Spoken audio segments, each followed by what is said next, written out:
Praise the Lord. இயேசுவின் நாமத்தில் உங்களுக்கு அன்பின் வாழ்த்துக்கள். நல்லா இருக்கீங்களா? இந்த நாளிலும் கூட ரொம்ப அழகான ஒரு வார்த்தை, முக்கியமான ஒரு வார்த்தை. யாக்கோபு எழுதின புஸ்தகம் 2ஆம் அதிகாரம் 15 மற்றும் 16 பைபிள்ல வாசிக்கிற, நல்லா கவனிச்சு பாருங்க. ஒரு சகோதரனாவது சகோதரியாவது வஸ்திரம் இல்லாமல் தின ஆகாரம் இல்லாமலும் இருக்கும்போது உங்களில் ஒருவன் அவர்களை நோக்கி, நீங்கள் சமாதானத்தோட போங்கள், குளிர் காய்ந்து பசியாருங்கள் என்று சொல்லியும் சரீரத்திற்கு வேண்டியவைகளை அவர்களுக்கு கொடாவிட்டால் பிரயோஜனம் என்ன? இன்னைக்கு நிறைய கிறிஸ்தவங்க என்ன செய்யறோம் அப்படின்னா, கர்த்தர் நமக்கு கொடுக்கிற ஆசீர்வாதத்தை நம்ம வச்சுக்கிறோம். இல்ல வேண்டான்னு சொல்லல, வச்சுக்கிறோம். ஆனா தேவையான ஜனங்களுக்கு அந்த ஆசீர்வாதத்திலிருந்து எடுத்து கொடுக்கணும், நம்ம செய்யணும் அப்படிங்கிற ஒரு அனுபவமே புரிய மாட்டேங்குது. இது நிமித்தம் தேவன் நம்ம எவ்வளவு ஆசீர்வதிப்பார். குறிப்பா வசனத்துல என்ன வார்த்தை சொல்லியிருக்கு பாருங்க. அனுதினமும் இந்த உணவில்லாதவங்க, சரீரத்துக்கு போடுகிற ஒரு உடை இல்லாதவங்களுக்கு, தேவைப்படுகிற ஜனங்களுக்கு நாம் கையை முடக்கவே கூடாது. எப்பவுமே அந்த மாதிரி ஜனங்களுக்கு நம்ம ஆசீர்வாதத்துல கொஞ்சமாவது எடுத்து நம்ம செய்யணும். அதுதான் தேவ ஆசீர்வாதம். இதுல கர்த்தர் பிரியமுள்ளவராய் இருக்கிறார். அப்புறம் எப்படி நம்மள ஆண்டவர் மீட்டுக் கொள்ளுவார் நீங்க நினைக்கிறீங்க? ஏன்னா ஆண்டவர் நமக்கு சொல்லியிருக்காரு, உன்னை மீட்டுக் கொண்டேன்னு சொல்லி. அப்போ இயேசு நம்மளை மீட்டுக் கொள்வது போல நாம் ஆசீர்வாதமா இருக்கும் போது ஒரு சில ஜனங்களை கர்த்தருடைய நாமத்தால மீட்டுக் கொள்ளலாம்ல.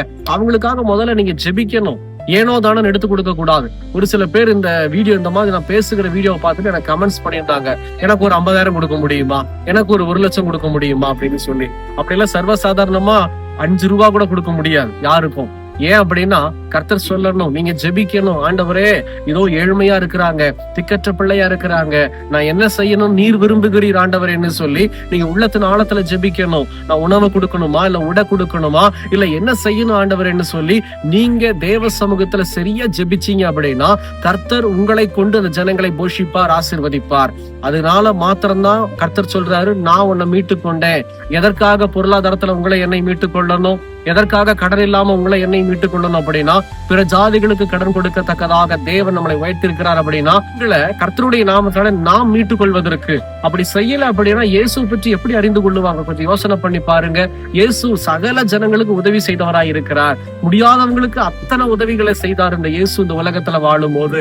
ஆனா ஏசப்பாவுடைய பிள்ளைகளாகிய நீங்களும் நானும் சும்மா அப்படியே என்ன சொல்லிட்டு போறோம் அப்படின்னா, பிரதர் உங்களுக்காக ஜெபம் பண்றேன், கஷ்டப்படுறாங்கன்னு தெரியுது, சாப்பாட்டுக்கே வழி இல்லைன்னு தெரியுது, வேலைக்கும் போக முடியாத ஒரு சூழ்நிலை, வியாதி பலவீனத்தின் நிமித்தம், அதை தெரிஞ்சும் கூட நம்ம என்ன செஞ்சிடறோம், பிரதர் உங்களுக்காக நான் ஜெபம் பண்றேன், கர்த்தர் உங்களை கண்டிப்பா ஆசீர்வதிப்பார், சிஸ்டர் நான் உங்களுக்காக ஜெபம் பண்றேன்.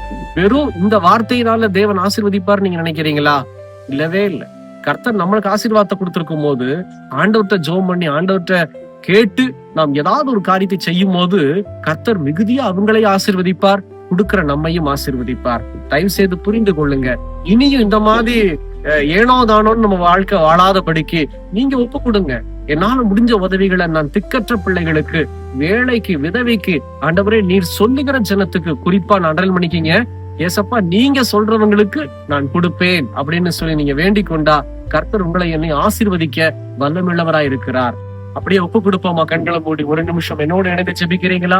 எங்களை நேசிக்கிற நல்ல ஆண்டவரே, இந்த வேலைக்காக ஸ்தோத்திரம். தகப்பனே, இந்த அருமையான நாடுல கூட நாங்க கற்றுக்கொண்ட ஒரு காரியம், பெருமையா வாயின் வார்த்தையில சொல்லாதபடி கர்த்தர் நீர் எங்களை ஆசீர்வதித்திருக்கிறபடியினால் நீர் ஆண்டவரை யாருக்கு கொடுக்க சொல்லுகிறீரோ, என்ன செய்ய சொல்லுகிறீரோ, உங்க நாமத்தினாலே நாங்க செய்ய கொடுக்க தேவரீர் எங்களுக்கு கிருபை தருவீராக. தகப்பனே, உம்முடைய அன்பை நாங்க பகிர்ந்து கொள்ள கர்த்தர் எங்களை ஆசீர்வதியும். நீர் எங்களை மீட்டுக் கொண்டபடியினால் உங்க நாமத்தினால ஆண்டவரே உம்முடைய அன்பை பகிர்ந்து கொள்ள கர்த்தர் கிருபை தாரும். தொடர்ந்து ஆசீர்வதியும். இயேசுவின் நாமத்தில் பிதாவே, ஆமேன், ஆமேன். கர்த்தர் உங்களை ஆசீர்வதிப்பாராக. எங்களுக்காகவும் ஜெபித்துக் கொள்ளுங்கள். God bless you.